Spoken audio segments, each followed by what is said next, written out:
नमस्ते स्टूडेंट्स, कैसे हो सब लोग? ठीक हो ना? तो आज हम स्टार्ट करने जा रहे हैं चैप्टर 8 11 फिजिक्स का, जिसका नाम है ग्रेविटेशन। ओके। और उसका आज हम फर्स्ट पार्ट पढ़ने जा रहे हैं। ये पार्ट बेसिकली इंट्रोडक्शन टाइप का होगा, छोटा सा पार्ट होगा, बहुत डिटेल में नहीं करेंगे मगजमारी। ठीक है, बाकी हम ऐसा होगा तो देख लेंगे। क्लियर हो गया? So for the starting of the chapter मैं आपको बता दूं, आप लोगों ने जो 9th में पढ़ा था वही यहाँ पे उसका एडवांस पार्ट पढ़ोगे और थोड़ा नया भी पढ़ोगे। अब हम सबसे पहला है ना ग्रेविटेशन और ग्रेविटी के बारे में पढ़ेंगे। अब ग्रेविटेशन और ग्रेविटी में बहुत सारे लोगों को है ना प्रॉब्लम होती है कि भाई ग्रेविटेशन और ग्रेविटी क्या होती है, दोनों को सेम समझते हैं, बट इट्स नॉट दैट। बराबर है, डिफरेंस समझो। ग्रेविटेशन क्या होता है? Every body in the universe attracts every other body with a force called force of gravitation. दुनिया में, दुनिया नहीं, यूनिवर्स में कोई भी दो बॉडीज हैं, वो आपस में एक दूसरे को क्या करेंगी? अट्रैक्ट करेंगी। Thus, gravitation is the force of attraction between any two bodies in the universe. जैसे मान लो कि भाई मैं हूं और मेरे सामने लैपटॉप है या मोबाइल है, हम दोनों एक दूसरे को अट्रैक्ट करें। आप बोलो सर अट्रैक्ट कर रहे हैं तो एक दूसरे से चिपक जाने चाहिए। ऐसा क्यों नहीं होता है? ऐसा नहीं होता, उसका रीजन है कि भाई उसके अलावा भी दुनिया में आसपास और यूनिवर्स में आसपास जितनी बॉडी है वो दूसरे को, जैसे मेरे पास बुक पड़ी है वो हमारा भी उसके साथ अट्रैक्शन होगा, मेरे पास पेन है उसका भी अट्रैक्शन होगा, माउस है उसका भी अट्रैक्शन होगा, चेयर है उसका भी अट्रैक्शन होगा, सबका होगा। बट जो सबसे मेजर फैक्टर है वो है हम सब चीजें अर्थ पे हैं, और अर्थ का अट्रैक्शन काफी ज्यादा होता है दूसरी बॉडीज के कंपैरिजन में, इसलिए अर्थ से हम चिपके हुए, कोई भी बंदा हवा में नहीं रहता है। हाँ, वो दिमाग में अपने हवा में रहता होगा, ऐसे उठता रहता मैं सब कुछ हूँ, मैं ऐसा हूँ वैसा हूँ, बट रियलिटी में सब लोग डाउन टू अर्थ होते हैं, अर्थ के साथ कनेक्टेड होते हैं। तो वो मोबाइल है, लैपटॉप है, टीवी, दैट इज चेयर है, बुक है, वो क्यों चिपकती नहीं है? बिकॉज उसका और अर्थ का ग्रेविटेशन ज्यादा है कंपेरिजन टू मोबाइल और आपका, या मोबाइल और मेरा। तो जो जिसका अट्रैक्शन ज्यादा होगा वो उसके साथ होगा, इसलिए मोबाइल है वो बोलेगा भाई मुझे अर्थ के साथ मजा आ रहा है, मेरा अट्रैक्शन उसके साथ स्ट्रांग है, इसलिए हम दोनों अट्रैक्ट नहीं होंगे। ठीक है, तो उनका अट्रैक्शन इसलिए होता है। The attraction between the sun and earth, the attraction between table and the chair lying on the room etcetera are example of gravitation. ये चीज याद रखना, gravitation is the weakest of the four basic forces in nature. चार basic, strong nuclear, weak nuclear, electrostatic and gravitation force. However, it is the most important force that is that played most important role in initiating the birth of star and in controlling the structure and evolution of the entire universe. But अगर ये force नहीं होता तो stars का formation और birth और death, universe का birth और डेथ कुछ पता नहीं चलता। ठीक है, तो ये था बेसिकली आपका ग्रेविटेशन। तो व्हाट इज ग्रेविटी सर? तो gravity is a special case of gravitation. समझ में आ गया? ग्रेविटेशन का स्पेशल, ग्रेविटेशन में क्या होता है? दो ऑब्जेक्ट होते हैं, दो ऑब्जेक्ट, ऑब्जेक्ट ए और ऑब्जेक्ट बी, ऑब्जेक्ट ए और ऑब्जेक्ट बी। नाउ इफ इन दोनों ऑब्जेक्ट्स में से if one of the object attracting bodies is the earth, then the gravitational is called gravity. तब उस फोर्स को हम क्या बोलेंगे? ग्रेविटी बोलेंगे। मान लो अर्थ एंड हम, तो ग्रेविटी लगती है हम पे, नो डाउट ग्रेविटेशन ही है, बट वो स्पेशल केस है। क्या कि भाई अर्थ हमें खींच रहा है। वापस बता रहा हूँ, यूनिवर्स में कोई भी दो ऑब्जेक्ट होंगे वो एक दूसरे को अट्रैक्ट करेंगे, उसको हम ग्रेविटेशन बोलते हैं। अब उस दो ऑब्जेक्ट में से अगर एक ऑब्जेक्ट अर्थ हुआ तो उस ग्रेविटेशन को तब हम स्पेसिफिकली ग्रेविटी बोलेंगे। Gravity is the force of attraction between the earth and any object lying near on और इट्स सरफेस। या तो वो सरफेस पे रहना चाहिए या उसके सरफेस के नजदीक रहना चाहिए, क्योंकि दूर चला जाएगा तो मे भी दूसरे लोग उससे ज्यादा अट्रैक्ट करेंगे इसके लिए। Okay, a body is thrown up falls back to the surface of earth due to the earth's force of gravity। ऊपर आप बॉल फैक्टर, नीचे आता है क्यों? क्यों? अर्थ उसे खींच लेता है, due to what? Gravitation. But earth है इसलिए उसको हम क्या बोलेंगे? ग्रेविटी बोलेंगे। सो डिफरेंस समझ में आ गया बेटा? पक्का? ग्रेविटेशन और ग्रेविटी का दोनों फोर्स है, but gravity is a special case of gravitation. Okay, तो आगे बढ़ते हैं। Next is free fall and acceleration due to gravity, वो बाद में देखें, पर पहले फ्री फॉल। फ्री फॉल देखो, ये पर्सन है जो ऊपर से नीचे स्काई डाइविंग कर रहा है या कर रही है, we can not make a difference कौन है ये, बाल बड़े इसलिए कर रही है समझ लेते हैं, तो उसको सिर्फ एक ही फोर्स लगेगा उस पे नीचे, और वो फोर्स किसका है, अर्थ की ग्रेविटी का। तो उस केस में हम क्या बोलेंगे, free fall. The motion of a body under the influence of gravity alone is called a free fall. सिर्फ ग्रेविटी अकेली काम करती होगी और कोई फोर्स काम नहीं कर रहा होगा तो उसको क्या बोलेंगे, फ्री फॉल। रियलिटी में ऐसा होता है कि कोई भी चीज नीचे गिरती है तो एयर रेजिस्टेंस लगता है, क्योंकि एयर तो हवा में घूम रही है, वो रेजिस्टेंस लग रहा है, इसलिए क्या बोला, if we neglect the resistance और फ्रिक्शंस ऑफर्ड बाय एयर, वो हम नेग्लेक्ट कर देंगे। जैसे हम बहुत सारे क्वेश्चंस किए थे हम 5th और 6th चैप्टर में, फ्रिक्शन लेस सरफेस लेते थे, नो डाउट प्रैक्टिकलिटी कोई भी सरफेस फ्रिक्शन लेस नहीं होता था, बट वो हम to make our calculation easy, basic concept clear करने के लिए हम ऐसा मानते थे। तो यहाँ पे भी वैसा ही है कि if we neglect the resistance of friction offered by air, the fall of a body in air is a free fall. तो एयर से कोई भी बॉडी गिरती है वो क्या होगी, free fall. In fact a body falls freely only in vacuum. देखो एयर में तो नहीं कर सकती क्योंकि वहां पे एयर रेजिस्टेंस लगे, वैक्यूम में तो कुछ नहीं लगेगा। अब वैक्यूम में ऐसा होता है कि एक लेबोरेटरी है, उनमें उन्होंने एक रिसर्च किया था, वैक्यूम क्रिएट किया था और ऊपर से बॉलिंग का जो बॉल होता है कितना बड़ा होता है वो, और एक फेदर, दोनों को फेंका, आप नहीं मानोगे दोनों सेम टाइम पे सरफेस पे टच हुए। सो वैक्यूम में सबकी क्या बोल सकते हैं, एक्सेलरेशन सेम होता है। The motion of a small heavy body in air may be taken as a free fall because air resistance on it is very small. अगर कोई छोटा ऑब्जेक्ट होगा तो जैसे बॉल है आपका, टेनिस बॉल ऊपर फेंक तो नीचे आएगा, उस पर काफी कम एयर रेजिस्टेंस लगता है इसलिए नेग्लेक्ट कर देते हैं। बट एरोप्लेन है, अगर वो नीचे गिर रहा है तब उसको नेग्लेक्ट नहीं कर सकते, वो बड़ा ऑब्जेक्ट है तो वहां पे एयर रेजिस्टेंस काफी ज्यादा लगेगा। ठीक है। Now is acceleration due to gravity. When a body falls freely towards the surface of the earth, देखो बॉडी कोई भी सरफेस ऑफ द अर्थ के गिर रही है, इट्स वेलोसिटी कंटिन्यूअसली इंक्रीजेस, वो तो आप भी मानते हो, जहां से गिरना स्टार्ट हुई वहां पे कम थी और जैसे नीचे गिरेगी सरफेस पे सबसे ज्यादा होगी। क्यों, कौन सी चीजों का वेलोसिटी बढ़ती है, तो जिसका एक्सेलरेशन होगा उसका ही, तो ये एक्सेलरेशन हमेशा फोर्स के कारण होता है, तो यहाँ पे फोर्स एक ही लग रहा है और वो है ग्रेविटी, इसलिए उसको हम क्या बोलते हैं, acceleration due to gravity. So the acceleration developed in its motion is called acceleration due to gravity. So the acceleration produced in a freely falling body under the gravitational pull of the earth is called the acceleration due to gravity. Okay? किस में, free fall of the body में gravitation pull of the earth के कारण जो acceleration produce होता है उसे हम क्या बोलते हैं, एक्सेलरेशन ड्यू टू ग्रेविटी। और उसको किससे डिनोट करते हैं, it is denoted by g. It is a vector having direction towards the centre of the earth, ये भी याद रख लेना, वो एक वेक्टर क्वांटिटी है, उसका डायरेक्शन हमेशा towards the centre of the earth होगा। It does not depends on the mass, size and shape of the body, चाहे कोई भी उसका मास हो। अब आप देखो एयर रेजिस्टेंस को नेग्लेक्ट करो, एक शॉर्ट पुट बॉल 5 किलो वाला फेंको, एक टेनिस बॉल फेंको, दोनों पे एक्सेलरेशन ड्यू टू ग्रेविटी क्या लगेगा, सेम, ओके जी। The value of g is constant at a given place. हाँ बट ये बात याद रखना कि भैया जी की वैल्यू हर एक प्लेस पे अलग होती है।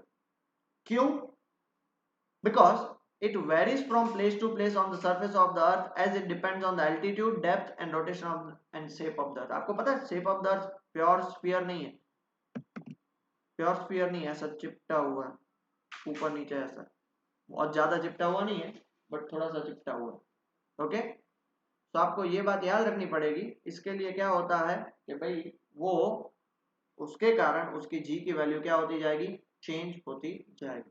ठीक है, चलो pause the video, note it down. Okay, so अब बेटा हम देखते हैं कि हमने आगे देख लिया कि जी की वैल्यू किसी पे डिपेंड नहीं करती, पर है क्या वो तो देख लें। तो using lasers it is possible to measure distance up to 10⁻⁻⁹ metre, इतना छोटा डिस्टेंस भी मेजर कर सकते हो।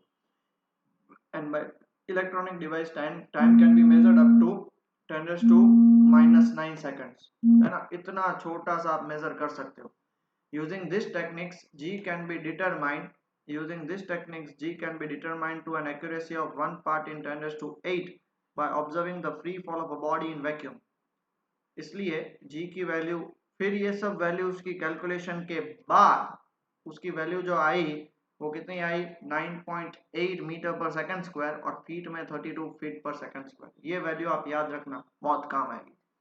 और मैं आपको वापस बता दूं, ये वैल्यू हर एक जगह पे सेम नहीं होती है, कभी 9.79 भी होती है और कभी 9.81 भी होती है, बट अप्रोक्स हम उसकी वैल्यू हमेशा क्या लेते हैं, 9.8 मीटर पर सेकंड स्क्वायर। ठीक है, क्लियर हो गया बेटा, पक्का। चलो आगे बढ़ते हैं। A weight of the body, बहुत ही अच्छा सा टॉपिक है। The weight of a body is the measure of the gravitational pull exerted by the earth upon it. आप जब वेइंग मशीन में खड़े रहते हो तो अब आपका वेट होता है कि भाई अर्थ आपको कितनी पुल से खींच रहा है, वो आपका मास नहीं है। Okay, so weight of a body is defined as the gravitational force with which a body is attracted towards the centre of the earth. ये उसकी एग्जैक्ट डेफिनेशन। तो मतलब मान लो मेरा वेट 60 दिखा रहा है, तो उतने वेट से मुझे वो नीचे, उतने फोर्स से वो मुझे नीचे खींच रहा है। If the g is the acceleration due to gravity at a place, मान लो मैं बुर्ज की बात कर रहा हूँ जहां से मैं ये वीडियो रिकॉर्ड कर रहा हूँ, वहां पे g वैल्यू है, तो then a body of mass m, मेरी बॉडी m, वो उसको अर्थ तो नीचे खींचेगा toward the centre of the earth with a force equal to mg। Force का फॉर्मूला क्या होता है, मास इनटू एक्सेलरेशन, एक्सेलरेशन यहाँ पे g होगा तो उस प्लेस पे mg, hence weight of the body क्या होगा, w is equal to mg। अब जैसे फोर्स वेक्टर क्वांटिटी है तो वेट भी क्या होगा, वेक्टर क्वांटिटी, और जिसका डायरेक्शन कहाँ पे होगा, टुवर्ड्स द सेंटर, तो weight is equal to mg. So weight is a vector quantity. It is measured in the units of force such as Newton or kg weight. As the value of g varies from place to place, the weight of a body also varies from place to place. जैसे मान लो मैं यहाँ पे बैठा हूँ और मेरा wait मैंने किया, अब मैं मान लो कि हिमालय पे गया और वहां पे वेट कर रहा हूँ मेरा, तो वो चेंज्ड वेट होगा, सेम नहीं होगा, क्योंकि एल्टीट्यूड हो गई, जी चेंज हो जाएगा। मान लो मैं आर्टिक ओशन में जा रहा हूँ और वहां पे मेजर कर रहा हूँ तो वहां पे चेंज हो जाएगा। मान लो मैं अमेरिका जा रहा हूँ तो वहां पे भी स्लाइटेस्ट तो वेरिएंस आएगा। जैसे देखो आप, हम वेइंग मेजर में खड़े रहते हैं तो वहां पे 60 केजी 59 केजी ये दिखाता है, तो उसमें नहीं दिखेगा। जब मान लो 60 है तो 60.1 आएगा, 60.001 आएगा, ऐसे 5-10 ग्राम 15 ग्राम 20 ग्राम का वेरिएशन आता है। क्लियर हो गया, डन, आगे बढ़े। चलो नेक्स्ट टॉपिक फिर, Newton universal law of gravitation. Newton भैया ने क्या बोला पता, न्यूटन भैया ने ये बोला कि भैया in 1689 Newton published the universal law of gravitation in his book Principia. और उसका लॉ था, every particle in the universe attracts every other particle with a force which is directly proportional to the product of their masses and inversely proportional to the square of the distance between them. Universe में कोई भी दो object, जैसे देखो ये object m1, उसका मास m1 और इसका ऑब्जेक्ट m2, ये दोनों एक दूसरे को खींचेंगे विद अ फोर्स जो किसके डिपेंडेंट होगा, डायरेक्टली प्रोपोर्शनल टू द दोनों का product and inversely proportional to the square of the distance between them, and this force acts along the line joining the two particle. ये line बहुत बड़ी है और बहुत इंपॉर्टेंट है कि भाई वो हमेशा दोनों को लाइन, दोनों के सेंटर से जो लाइन ड्रॉ करोगे, मतलब स्ट्रेट लाइन पे ही एक्ट करेगा, ऐसा टेढ़ा मेढ़ा कभी एक्ट नहीं करेगा। और हमेशा दोनों का डिस्टेंस आप मेजर करोगे, वो भी कहां से करोगे, वो भी आप करोगे मेजर बिल्कुल सेंटर से, बिल्कुल सेंटर। ओके, आगे समझ में, दोनों का मेजरमेंट आर से करोगे। Now just consider two bodies of mass m1 and m2 separated by distance r. So according to law of gravitation, F is directly proportional to m1 m2 and F is inversely proportional to r square. Clear हो गया, done, पक्का। तो अब इन दोनों को हम combine करेंगे, पहले इतना लिख लीजिए फिर कंबाइन करके लिखते हैं। डिफरेंट, ये देखो डिस्टेंस हमेशा सेंटर से लेंगे, इसका मास m1 m2 तो directly proportional to product of mass, inversely proportional to square of distance between them. तो देयरफॉर दोनों को कंबाइन करेंगे तो मैं क्या बोल सकता हूँ, F is directly proportional to m1 m2 by r square. और फाइनली अगर प्रोपोर्शनलिटी का साइन हटाओगे तो आएगा G m1 m2 by r square, where G is known as, G is called as universal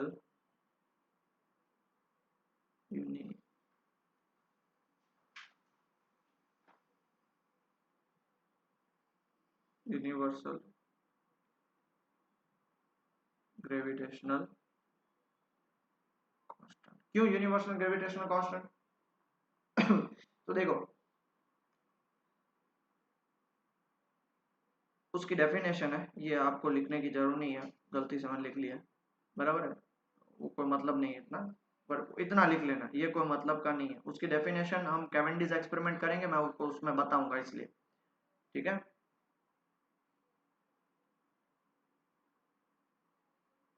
done.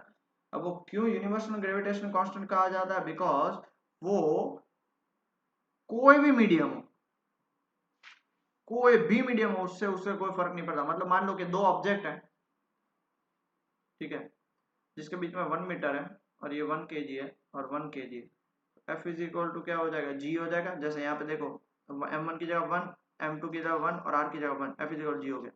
अब इसको आप, ये जो पूरी सिस्टम है, इसको आप किस में डाल दो, वाटर में डाल दो, तो वहां पे भी एफ इज इक्वल टू क्या लगेगा, जी। एफ मतलब दोनों के बीच का। अब मान लो दोनों के बीच में ग्लास डाल दो तो भी कोई फर्क नहीं पड़ेगा, ग्रेविटेशनल फोर्स हमेशा वही लगेगा। इसलिए उसको क्या बोलते हैं, यूनिवर्सल ग्रेविटेशनल कांस्टेंट। वो किसी पे भी डिपेंड नहीं करता है। क्लियर हो गया। अब डायमेंशंस की बात करते हैं। जैसे यहाँ पे वो आगे आ ही जाएगा, जो मैंने अभी आपको थोड़ी देर पहले बोला। डायमेंशंस ऑफ जी,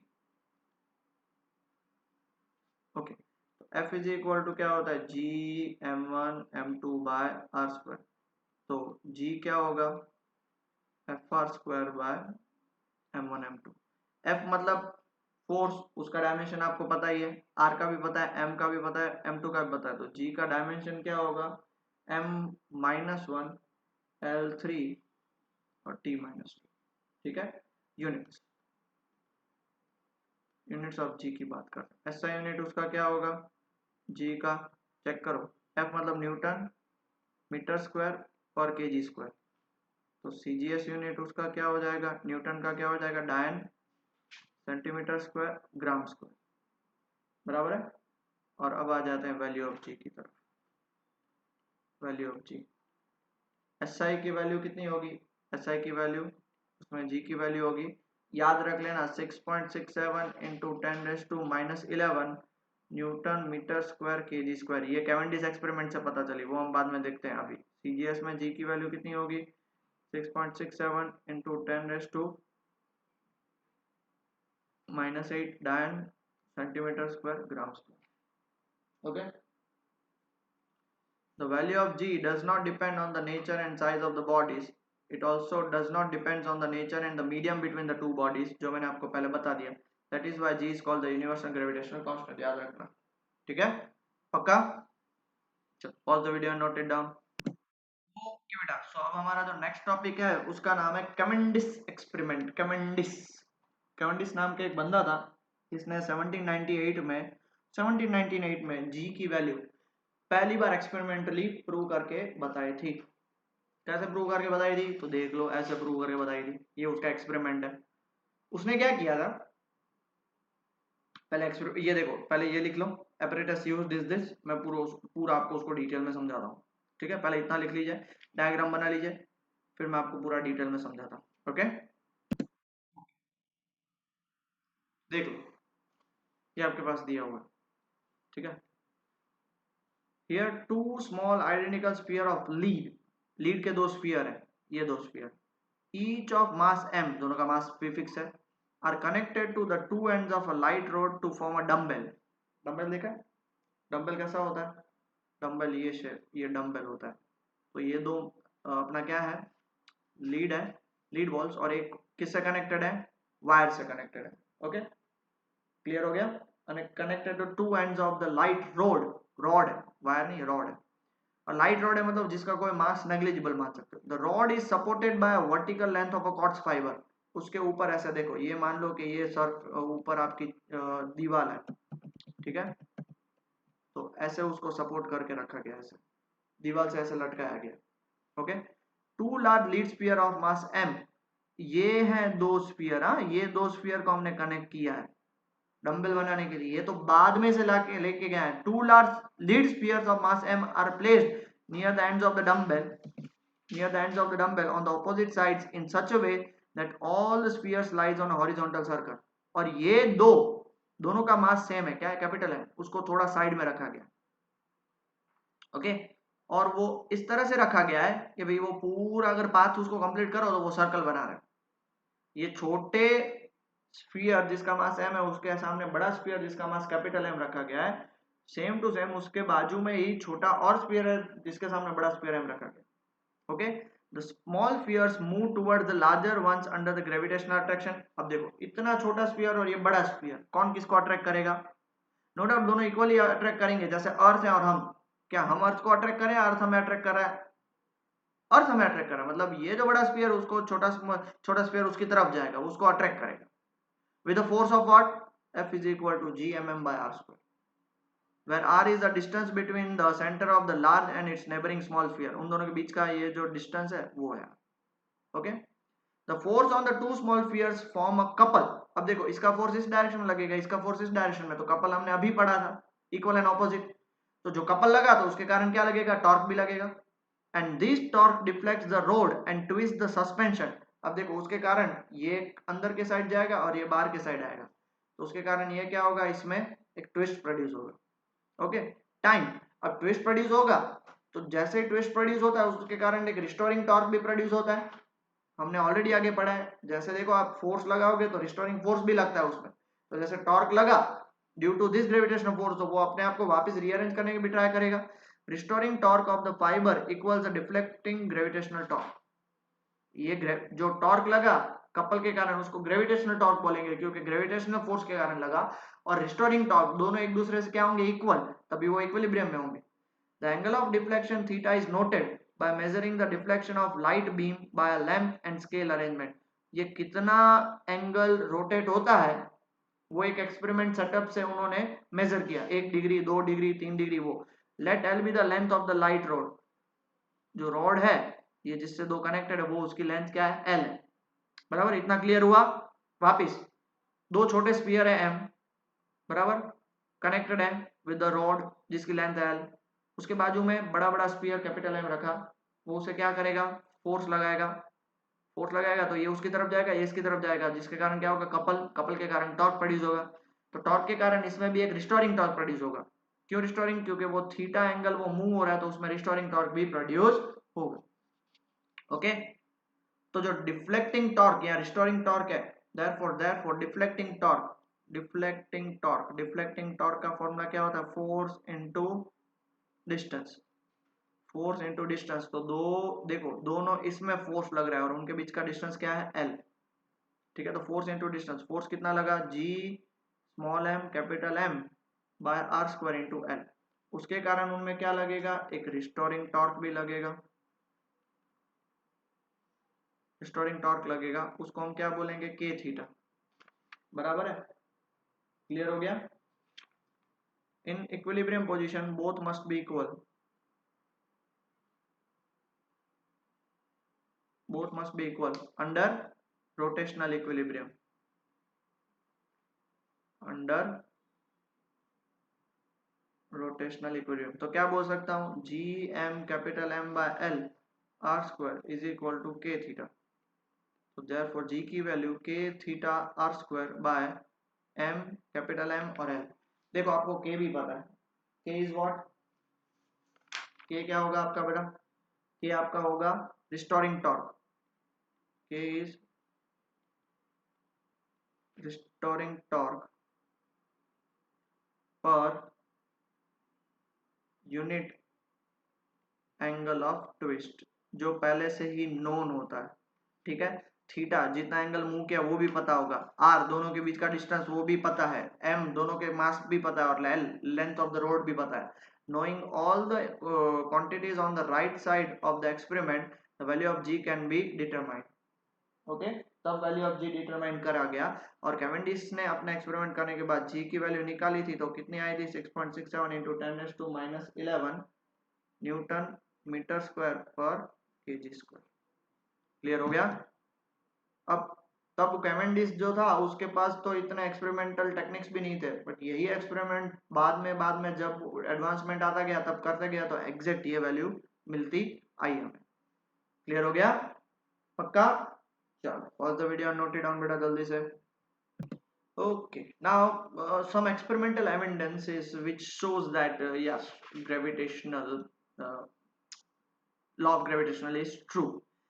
तो सबसे पहला, the rotation of the earth around the sun or that of the moon around the earth is explained on the basis of this law. इस लॉ से हमें ये सारी चीजें पता चली. The tides are formed in oceans due to the gravitational force of attraction between the moon and sea water. Moon जब full moon के टाइम जब पानी बहुत बाहर तक आता है, क्योंकि मून और अर्थ का डिस्टेंस कम हो जाता है और न्यू मून के वक्त मून काफी दूर हो जाता है तब वो पानी अंदर, जिसको भरती और ओट बोलते हैं गुजराती में, ठीक है। The times of solar and lunar eclipses calculated on the basis of law of gravitation are found to be reasonably accurate. इसी मेथड से ल्यूनर, आपको ऐसा लगता होगा ये काम कहाँ पे आएगा, बहुत जगह पे काम आता है। वो क्या है, हमारा उतना लेवल नहीं है, हम इसलिए उसका एप्लीकेशन नहीं कर सकते, बट काम तो सब जगह पे आता है। Next, the orbits are periods of revolutions of artificial satellites can be predicted very accurately on the basis of this law। वो तो हम आगे भी देखेंगे। आर्टिफिशियल सैटेलाइट घूमती रहती है तो उनकी पीरियड मतलब कि कितने टाइम में वो कंप्लीट कर लेगा एक चक्कर अर्थ के अराउंड वो। And the value of g varies from place to place on the surface of the earth in accordance with the law of gravitation. और लॉ ऑफ ग्रेविटेशन के कारण ही जी की वैल्यू चेंज होती है। बराबर है, आ गया समझ में? पक्का?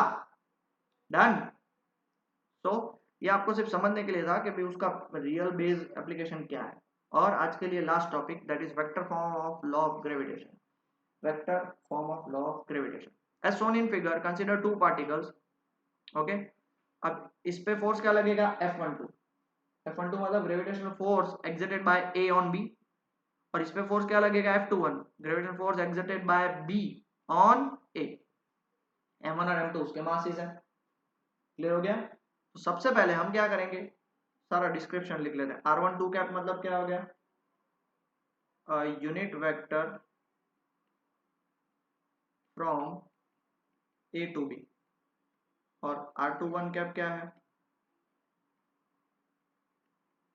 Unit vector from B to A। बराबर है। F12 क्या होगा, force exerted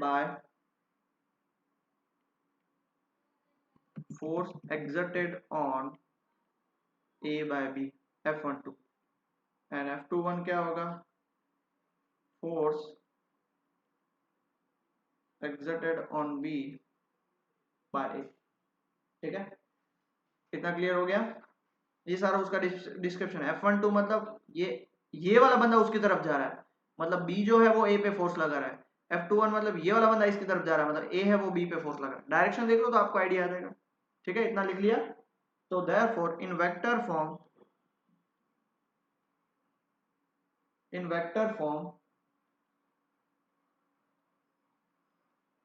Newton's law of gravitation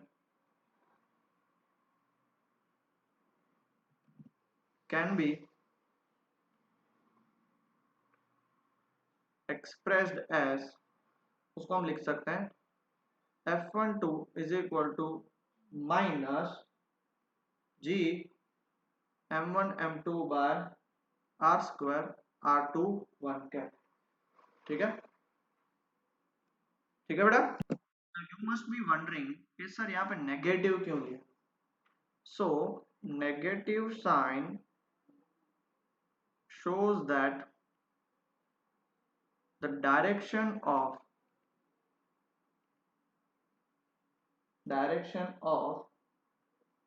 F12 is opposite to R21।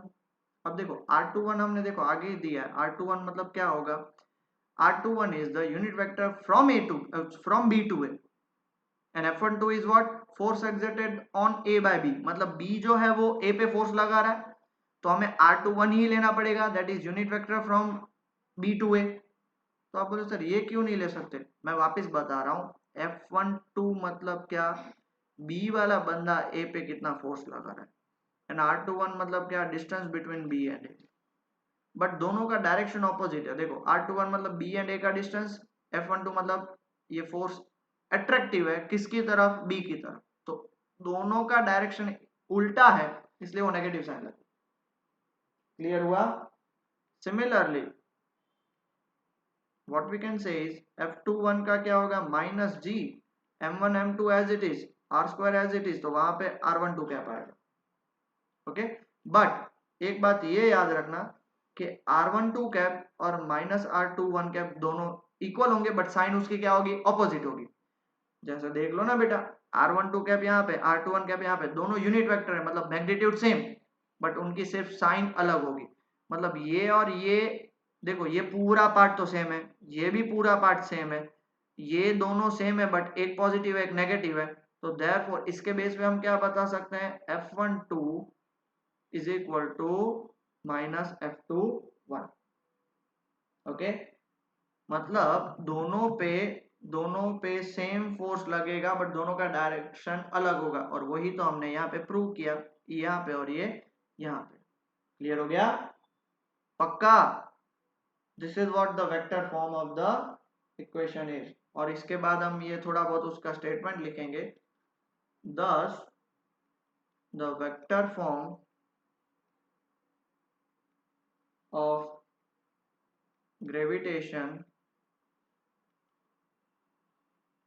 implies that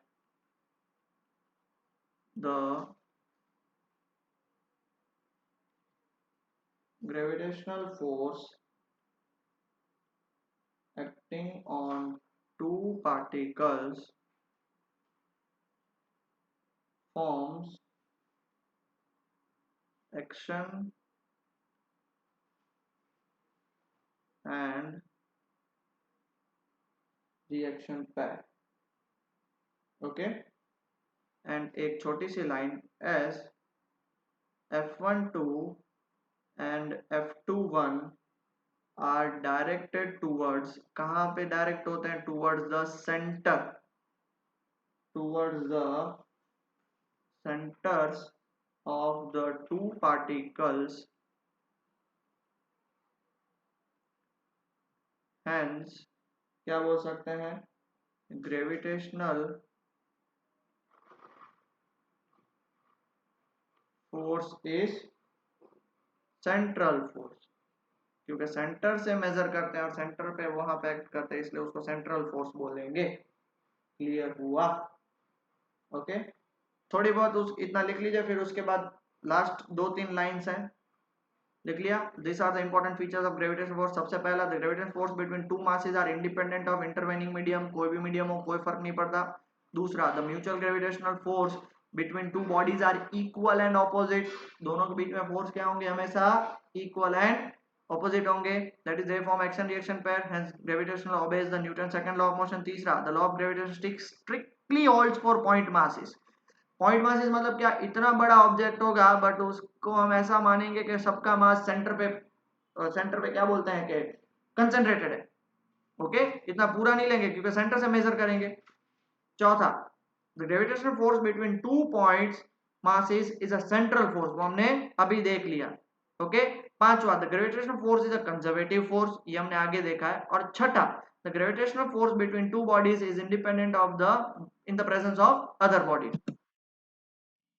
ये बताना चाह रहा है कि मान लो कि ये दो बॉडीज हैं, इन दोनों के बीच में जो फोर्स लग रहा है ना, ग्रेविटेशन फोर्स है, अगर यहाँ पे तीसरी बॉडी हो ना, उससे कोई लेना देना नहीं होगा, ये दोनों आपस में ही रहेंगे, इससे तीसरा कोई उसको अफेक्ट नहीं कर सकता है, ये इन दोनों को तीसरा को अफेक्ट नहीं करेगा।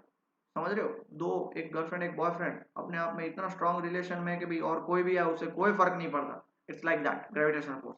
जस्ट किडिंग, मन पे मत लेना, ठीक है?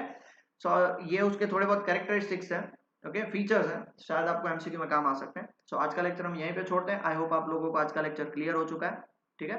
बहुत ही इजी था, बहुत ही स्टार्टिंग लेक्चर है। नेक्स्ट लेक्चर में थोड़ा और लेंगे, उसके न्यूमेरिकल्स लेंगे और ट्राई करेंगे कि जल्दी से ये चैप्टर खत्म हो सके। Till then study well and take care बेटा।